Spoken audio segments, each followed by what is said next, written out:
Hello, good morning everyone. I hope you are having a good day. So today we're gonna continue about simple present and present continuous tense. Halo, selamat pagi semuanya.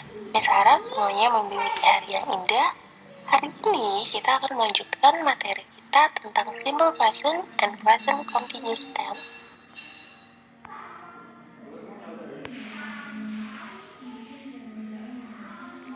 The first thing that we need to remember is grammar has meaning. Hal pertama yang perlu kita ingat adalah grammar atau aturan tata bahasa. Dalam bahasa Inggris itu semuanya memiliki arti yang anak. Different grammar tenses are used in different situations or context, and they carry different meaning. Jadi, setiap aturan tata bahasa yang ada itu digunakan dalam waktu atau situasi yang berbeda. Dan mereka ini memiliki arti yang berbeda juga, tergantung waktu dan situasinya. Makanya dalam bahasa Inggris, ketika kita belajar, anak-anak pasti sering mendengar banyak sekali jenis tensesnya. Jadi semua tenses itu memiliki arti dan penggunaan yang berbeda-beda. Hari ini kita akan mempelajari 2 dari sekian banyak tenses itu.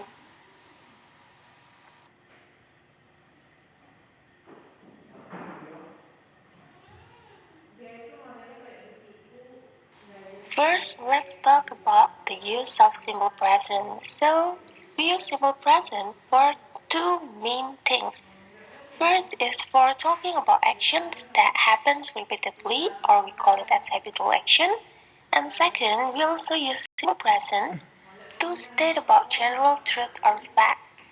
Jadi anak-anak, pertama kita akan membicarakan tentang penggunaan atau kegunaan dari simple present tense. Kegunaan dari simple present tense itu ada 2. Yang pertama, dia digunakan untuk menyatakan kegiatan atau aktivitas yang dilakukan secara berulang kali. Atau kita biasa menyebutnya habitual action. Yang dimaksud habitual action ini adalah hal yang kalian lakukan berulang kali atau sering kalian lakukan. Misalnya seperti kegiatan kalian pergi ke sekolah. Kalian kan melakukannya seminggu 5 kali ya kalau nggak ada COVID. Kalau ada COVID, kalian melakukannya 2 minggu sekali untuk anak-anak yang PTMT. Kegiatan ini kan dilakukan berulang-ulang. Kegiatan yang dilakukan berulang-ulang seperti ini disebut habitual action. Atau contoh sederhana lainnya, mungkin kalian mandi sehari 2 kali. Dan itu kalian lakukan berulang-ulang setiap harinya. Ini juga salah satu contoh habitual action. Jadi untuk menyatakan habitual action atau repeated activity, kita menggunakan simple present. Lalu, the second use of simple present is to state about general truth or facts. Lalu kegunaan yang kedua adalah untuk menyatakan fakta umum yang semua orang tahu kalau itu benar. Contoh yang paling sederhana adalah bumi itu bulat. Itu contoh paling sederhana ya. Kita semua percaya atau menganggap bahwa bumi itu bulat adalah sebagai fakta. Untuk menyatakan fakta seperti itu, kita juga menggunakan simple present. Ayo kita lihat contohnya di slide berikutnya.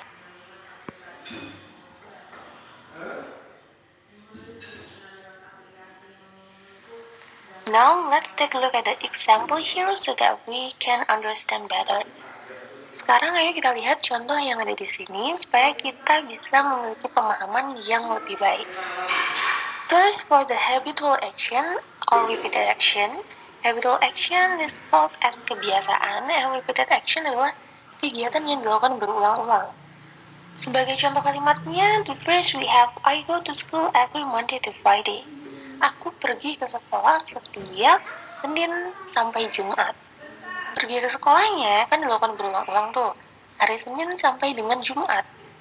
Makanya tentu saja kegiatan yang berulang ini dinyatakan menggunakan simple present tense. And then the second, we have Tom goes fishing every week. Tom pergi memancing setiap minggu. So we can conclude that this week Tom goes fishing, and then probably last week he also goes fishing. And then next week he probably will go fishing as well. Jadi kita bisa menyimpulkan kalau minggu ini si Tom ini pasti pergi memancing. Minggu lalu dia juga mungkin pasti udah mancing. Dan minggu depan, kemungkinan dia juga akan memancing. Hal-hal yang dilakukan teratur atau berulang kali seperti ini juga menggunakan simple present tense. Itu penggunaan pertama dari simple present tense.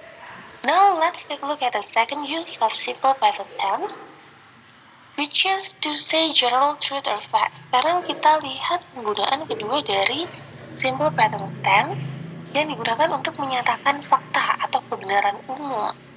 First, we have water boils at 100 degrees Celsius.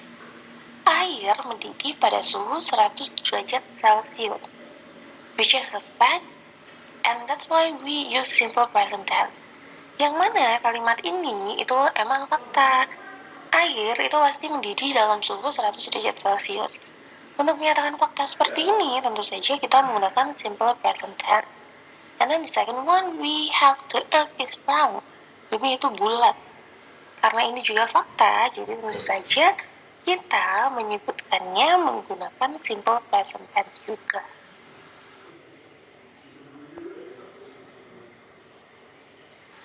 Unfortunately, most of us think that learning about tenses or grammar is difficult because of some reasons, but actually guys, it's not that difficult. We just need to know the trick.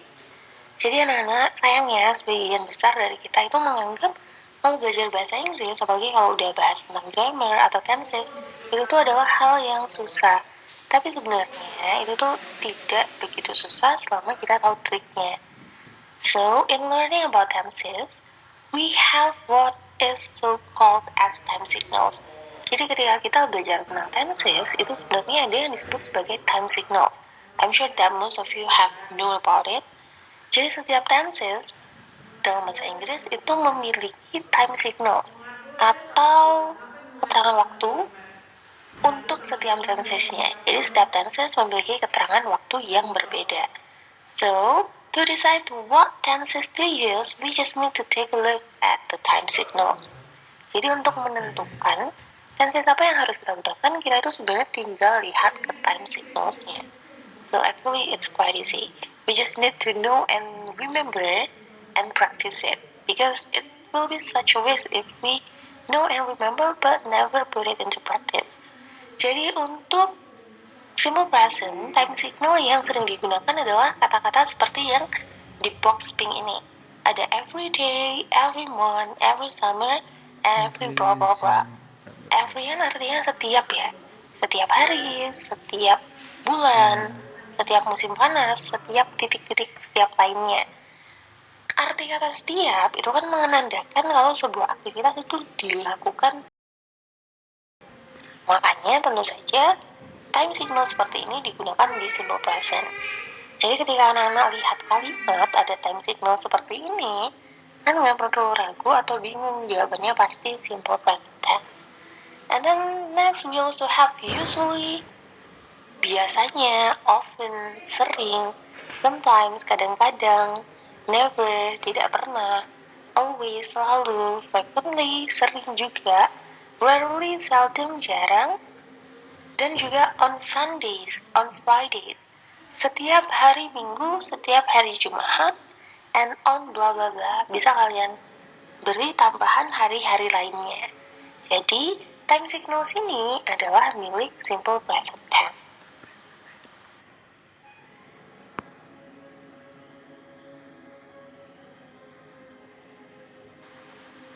When we learn about tenses in English, each tense has their own formula, as well as simple present tense.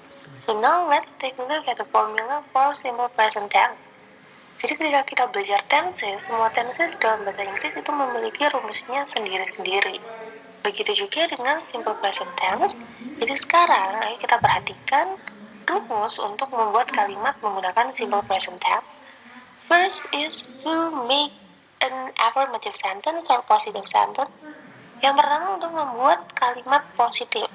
The formula is subject plus verb 1, S or ES, and then plus subject or complement. Rumusnya adalah subjek diikuti oleh kata kerja bentuk pertama. Lalu di situ kalau kalian perhatikan ada dalam kurung S atau IS. Jadi, ketika subjeknya dalam suatu kalimat adalah third person singular atau orang ketiga tunggal, yaitu ada he, she, dan it, itu verbnya perlu kalian beri tambahan huruf s atau is untuk ketiga subjek itu. Sedangkan untuk subjek lainnya, are you ready? Itu cukup menuliskan verb 1 saja, seperti biasa. Lalu setelah kata kerja diikuti oleh objek atau keterangan lainnya. And then second, we have the formula to make a negative sentence.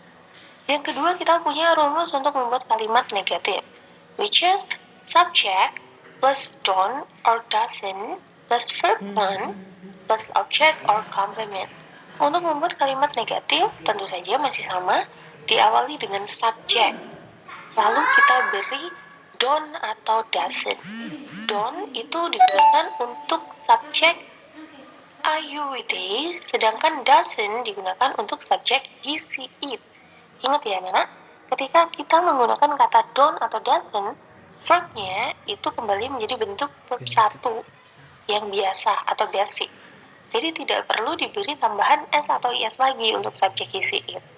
Karena s dan is-nya itu sudah ada di kata doesn't. Makanya verbnya kembali menjadi verb 1. Lalu setelah verb diikuti oleh objek atau kata keterangan lainnya. And then the last, we have the formula for making interrogative sentence. Yang ketiga atau terakhir, kita punya rumus untuk membuat kalimat negatif. When you want to make a question using simple present tense, it is started with do or does, plus subject, plus verb 1, then plus object or complement, and don't forget to put the question mark. Ketika kita mau membuat pertanyaan menggunakan simple present tense, kalimatnya itu diawali menggunakan kata tanya do atau does. Ingat, do untuk subjek are you with it, sedangkan does untuk subjek he, she, it. Lalu baru diikuti subjeknya. Jadi posisi subjek itu bertukar. Dia tidak di awal kalimat lagi. Untuk kalimat positif dan negatif, subjeknya ada di awal kalimat. Tapi untuk kalimat tanya, tidak seperti itu. Setelah subjek baru diikuti oleh verb. Ingat, verbnya kembali menjadi verb 1. Tidak perlu tambahan s atau is lagi untuk subjek he, she, it karena sudah ada does. Lalu diikuti oleh objek atau complement. Dan jangan lupa harus diakhiri dengan tanda tanya karena ini adalah kalimat tanya. Ingat ya Nana.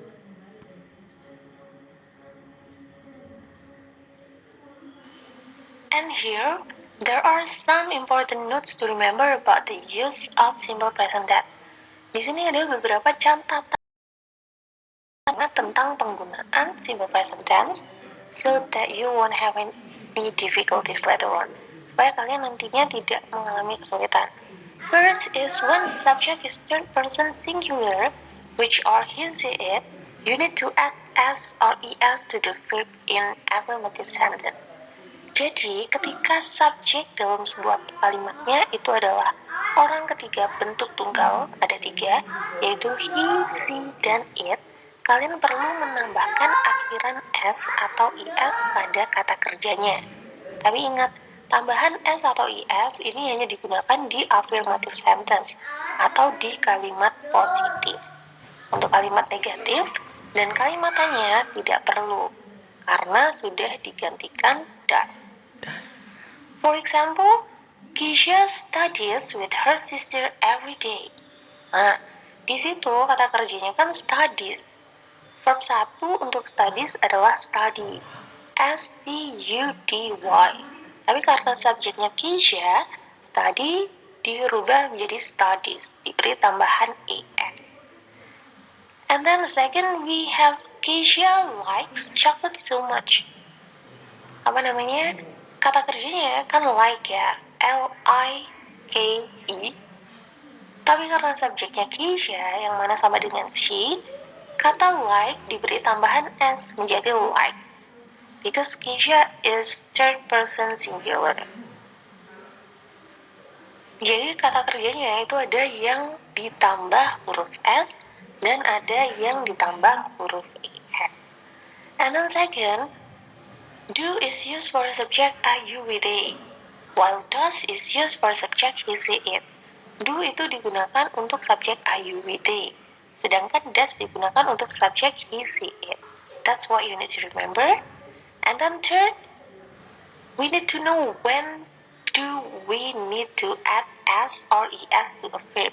Kita juga perlu tahu kapan kita harus nambahin akhiran s atau akhiran es pada suatu kata kerja. Aturannya dapat kalian lihat di kolom ini anak-anak. Bukan kolom tapi di gambar ini anak-anak. Jadi aturannya ada beberapa aturan. Yang pertama, with most verb at f. Jadi sebenarnya untuk sebagian besar kata kerja itu hanya perlu diberi tambahan s. But we need to remember that there must be some exception.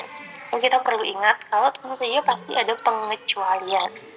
The first exception is for the verbs ending in consonant plus y. Pengecualian yang pertama adalah untuk kata kerja yang berakhiran huruf konsonan plus y. We need to change y to I and add es.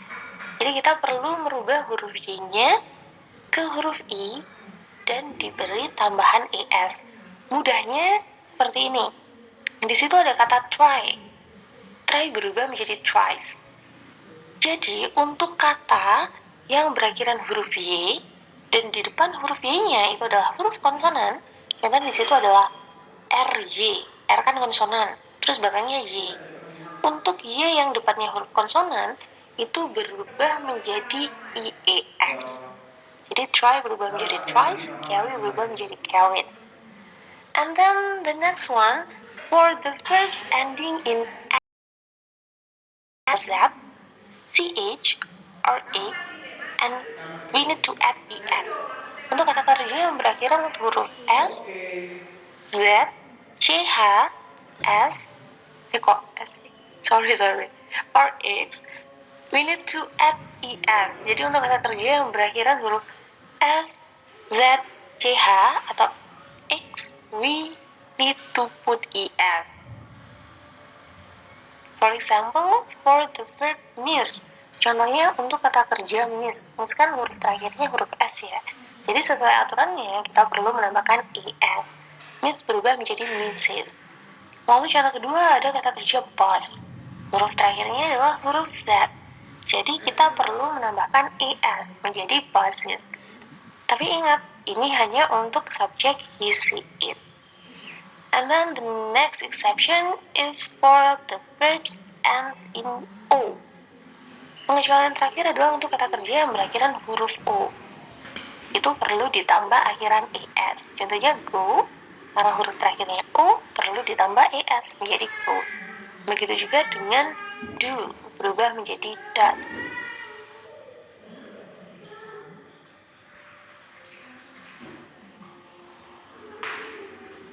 So that's all the matter of work today. Thank you so much for listening and taking a look at the slides. Jadi itu materi untuk hari ini. Terima kasih banyak sudah mendengarkan penjelasannya dan juga memperhatikan slides-nya. I hope you all have a great day. Stay healthy and stay blessed as always. Goodbye everyone. See you next time.